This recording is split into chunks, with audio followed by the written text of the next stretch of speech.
Questo che stai ascoltando è Mitologie, le meravigliose storie del mondo antico.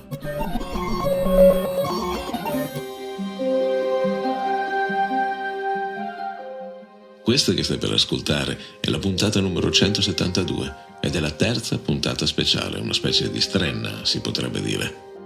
Continuiamo nella nostra carrellata di estratti dalle puntate del nostro lungo percorso. Durante quest'anno e mezzo sono stati pubblicati molti episodi e in alcuni di essi ci sono dei passaggi che mi hanno emozionato, esaltato, commosso. So per certo che anche tu, ogni tanto, come capita a me, corri a riascoltare quel tale episodio o quel particolare passaggio che ti ha toccato l'anima. Ognuno di noi ha una playlist segreta, non sei d'accordo? Ecco dunque i miei momenti preferiti dalla guerra di Troia. Buon ascolto!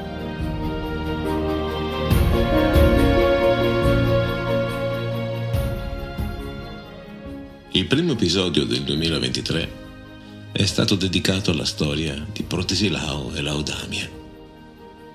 C'è una maledizione che aleggia sul primo soldato che sbarcherà sulle terre di Troia.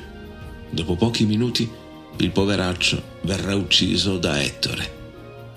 Tutti conoscono questa maledizione e nessuno osa sfidare il destino. Protesilao, a causa di un intervento divino, rovina a terra sul bagnasciuga fuori dalla sua nave. Il suo destino è segnato. Il giovane principe perde la vita, ma per volere di Ade e Persefone ritorna in superficie a trovare la sua sposa per una sola notte, la prima notte di matrimonio.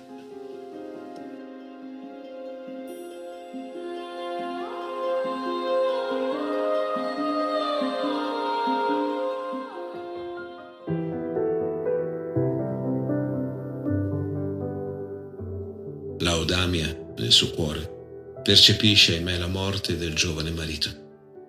Immagina la sua sorpresa perciò quando lo vede giungere nelle sue camere, sorridente e affettuoso come nel giorno del loro sposalizio. Protesilao la bacia e la abbraccia, la stringe a sé fino a toglierle il fiato. Lei non sa se ridere o se piangere di gioia, ma com'è possibile che questo stia accadendo? Quale prodigio lo ha fatto volare dalla lontana Troia alle sue camere? Protesilao, tra un sorriso, un bacio e una lacrima, le conferma il terribile evento della sua morte. Ma come? Tu sei vivo, ancora respiri e parli. Le tue amate braccia che mi stringono sono calde, i tuoi baci mi inebriano, il tuo caro sguardo mi fa girar la testa. Tu sei vivo. Protesilao racconta come è sceso nell'Ade così rapidamente. Egli si è andato a chiedere udienza al dio dei morti e alla sua sposa, Ade e Persefone, in persona, lamentandosi non dell'avvenuta morte, verso la quale nessun essere umano si deve opporre, ma per il mancato godimento della vita del matrimonio.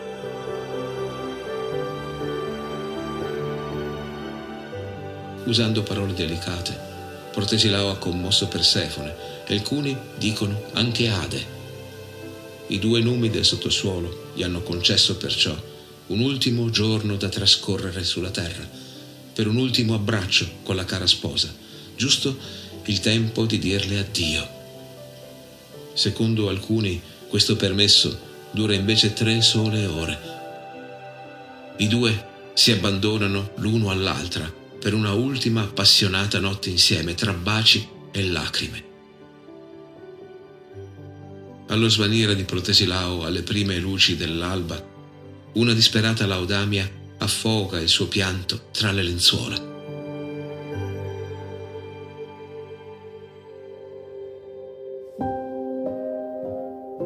Ritornata in sé, la vedova principessa fa affondere nel bronzo una statua che ritragga le fattezze mortali dell'amato consorte e la fa sistemare ai piedi del suo letto.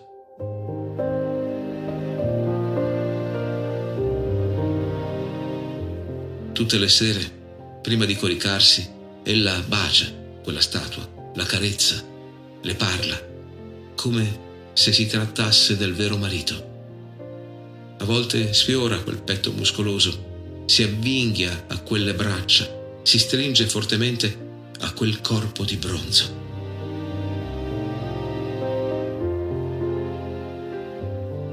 Acasto, il re, che non vede più uscire dalle sue stanze Laodamia, insospettito che qualcosa stia accadendo alla giovane figlia, invia un servo a spiarne le azioni.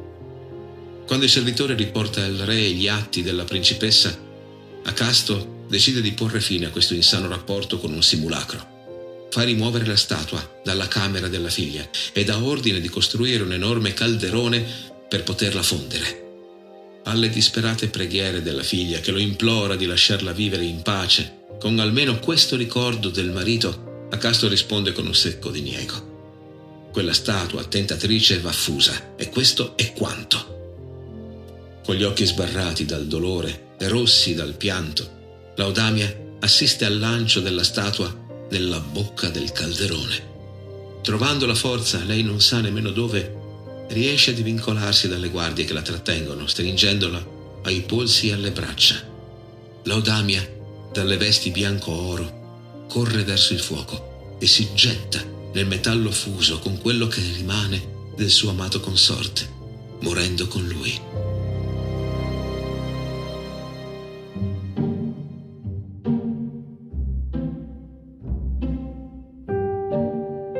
Gli Achei, all'inizio della guerra, sbagliano rotta e approdano, credendo di essere arrivati a Troia, nelle terre di Telefo, figlio di Eracle. Prima che il malinteso venga chiarito, infuria per qualche tempo la battaglia e negli scontri Telefo rimane ferito da Achille.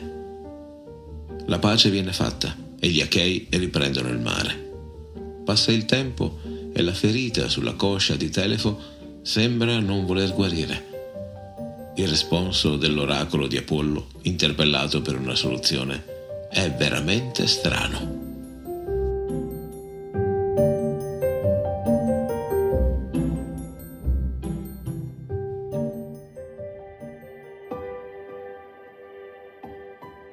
Ferito e in lutto, Telefo attende che la piaga guarisca. Il dolore per le perdite subite, per la scomparsa della cara moglie, gli anneriscono il pensiero, tanto che non si accorge che, pur cucita, pulita e bendata, quella maledetta ferita non si rimargina. L'oracolo di Apollo è chiaro. Solamente chi ha procurato quella ferita la potrà guarire.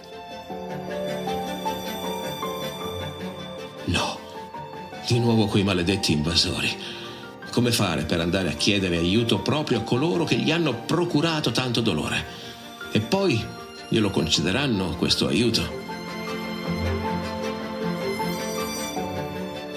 Telefo si reca a Micene e si traveste da mendicante e si presenta come supplice alla corte del re. Nella sala del trono, a volte Agamennone è uso concedere delle piccole grazie, nella sua magnanimità, a qualche disperato. Oggi è uno di quei giorni.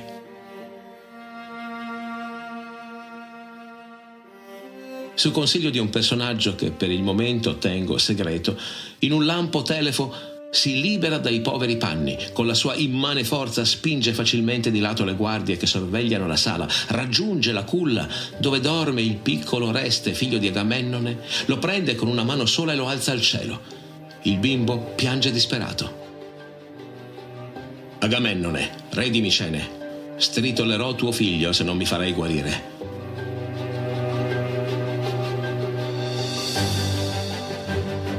Sono Telefo, figlio di Eracle, ferito dal tuo campione Achille in Misia, la mia terra, durante il vostro proditorio attacco. Una mossa sbagliata tua o di una delle tue guardie e la prossima lacrima Oreste la verserà nell'Ade.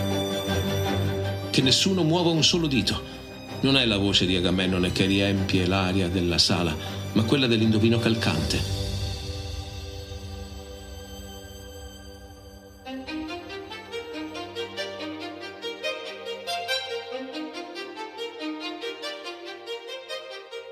Agamennone, come pietrificato, è seduto sul suo trono, gli occhi sbarrati sulla scena terribile cui è costretto ad assistere.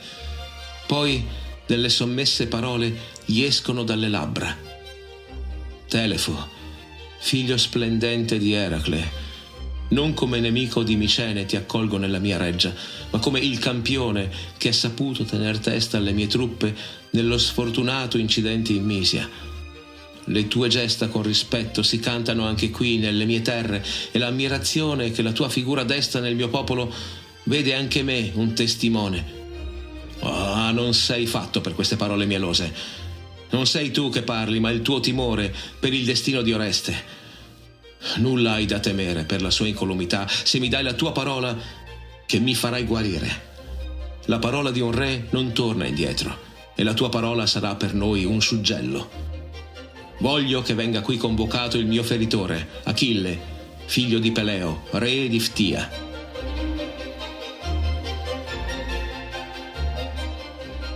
La parola di un re non torna indietro. Hai ben parlato, Telefo. Così decido e così sarà. Ti aiuterò, figlio di Eracle. Mando ora a chiamare Achille di Ftia, secondo il tuo desiderio.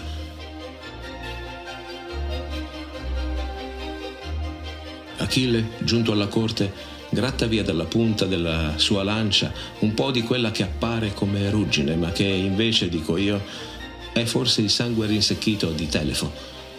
Questa polvere, mischiata alle foglie sbriciolate di una pianta chiamata Achillea, immediatamente comincia a rimarginare la ferita dell'eroe di Pergamo.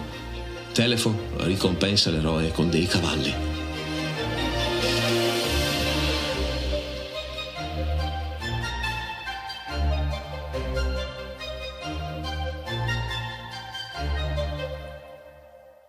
Non ti suona strano che quella testa calda di Agamennone si sia comportato in modo un po' accondiscendente? In effetti, poco tempo prima della comparsa di Telefo a corte, Calcante ha predetto al re di Micene che mai le truppe achee giungeranno a Troia se non avranno quel nocchiero d'eccezione che indichi loro la via. Calcante parla proprio di Telefo. Agamennone si stava arrovellando su come avvicinare Telefo, e questi arriva supplice alla sua corte. Il suo sguardo stupito, quando l'eroe ha alzato al cielo il piccolo Oreste, non era di terrore, quanto di incredulità. Quale fortuna gli sta capitando? È un segno degli dèi. Dentro di sé, Agamennone giura di dare qualsiasi cosa quel gigantesco eroe gli chieda. Quasi gli viene da sorridere al sentire la semplice richiesta di Telefo. Agamennone soffoca la sua gioia nel petto per questo colpo di fortuna. Troverò il modo di farti unire a noi, Telefo, medita tra sé il re di Micene. Ma il massimo che otterrà da lui sarà solamente la guida sicura verso la Troade, niente di più. Telefo vuole tirarsi fuori da questo quadro di morte che non gli appartiene e che comunque lui ha già pagato a caro prezzo. Il regno di Misia non parteciperà alla guerra. Agamennone ormai scalpita per partire. Ormai sembra non esserci alcun impedimento. Gira lo sguardo verso Calcante, l'indovino, sorridendo. Ma Calcante, serio e preoccupato, fissandolo, non gli restituisce il sorriso.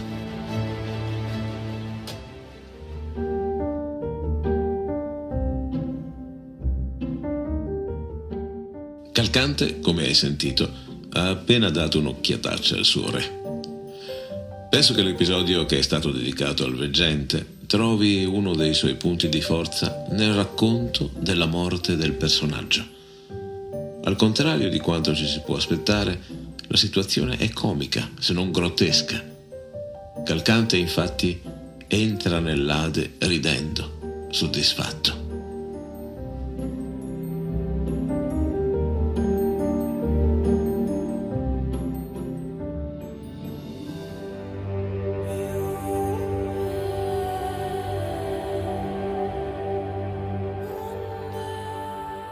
Calcante, ormai vecchio, decide di spingere la sua vista in avanti fino ad individuare il giorno della sua stessa morte.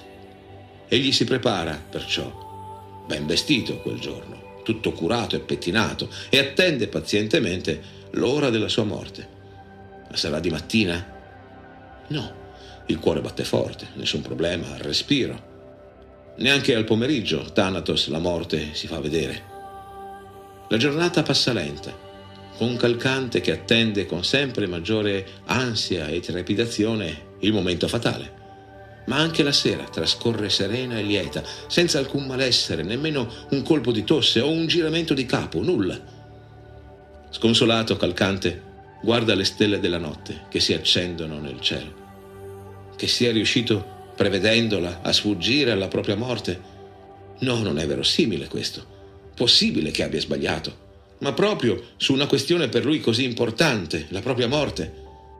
E se fosse proprio così? Che buffo!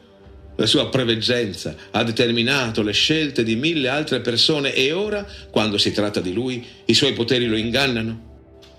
Calcante trova così strana e buffa questa incomprensibile situazione che inizia a ridere, quasi istericamente, sempre di più. Ad una risata ne segue una di maggiore intensità. Calcante, tutto preso dalla ilarità delle sue considerazioni, non riesce a fermarsi e nemmeno a calmarsi, e così muore. C'è chi giura di aver visto il viso di Calcante illuminarsi mentre esalava l'ultimo respiro. Resosi conto di stare per morire, l'indovino pare abbia sorriso ancor di più e abbia pronunciato, tra un singulto di una risata e l'altra, una breve frase: «Non mi sono ingannato, non mi sono ingannato». E così, qualche attimo prima della mezzanotte, l'anima dell'indovino di Agamennone scende all'Ade. Calcante è riuscito ad essere accurato nella sua preveggenza ancora una volta, per l'ultima volta nella sua vita.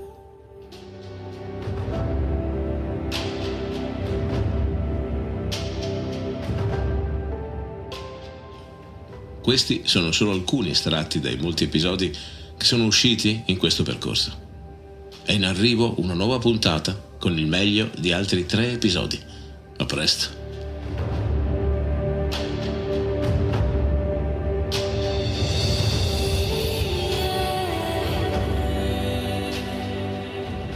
Fatti sentire, lascia un commento e metti un like se ti è piaciuto questo episodio. Condividi i tuoi episodi preferiti con i tuoi amici, è il gesto più sincero e gratificante per aiutarmi a far crescere questo canale. E se non lo hai già fatto, iscriviti subito. In questo modo non perderai mai un nuovo episodio. Se credi in questo progetto e vuoi offrire il tuo supporto, ti invito a fare clic sul link TP nella descrizione. Scoprirai come puoi darmi una mano a migliorare costantemente il nostro canale. Inoltre, nel medesimo indirizzo, troverai notizie e aggiornamenti regolari. Nei post soddisfo le curiosità degli ascoltatori rispondendo alle domande inviate su varie piattaforme. È il luogo ideale per ottenere risposte dirette alle tue domande. In libreria trovi Eracle, la via dell'eroe, il nuovo libro nato da questo podcast. Nella descrizione di questo episodio trovi un link dal quale puoi scaricare un estratto gratuito del libro. E lo stesso puoi fare con il primo libro, Il Re degli Dei. Dai un'occhiata anche al primogenito.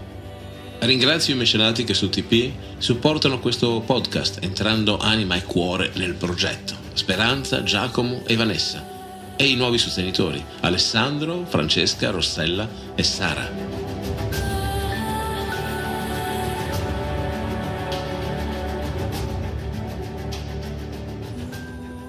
Hai appena ascoltato un episodio del podcast Mitologia, le meravigliose storie del mondo antico, raccontate da me, Alessandro Gelain. Grazie per esserti sintonizzato. Apple Podcast, Google Podcast, Spotify, Castbox, Spreaker, scegli tu. Iscriviti a questo podcast sulla tua piattaforma preferita. Ci sentiamo al prossimo episodio.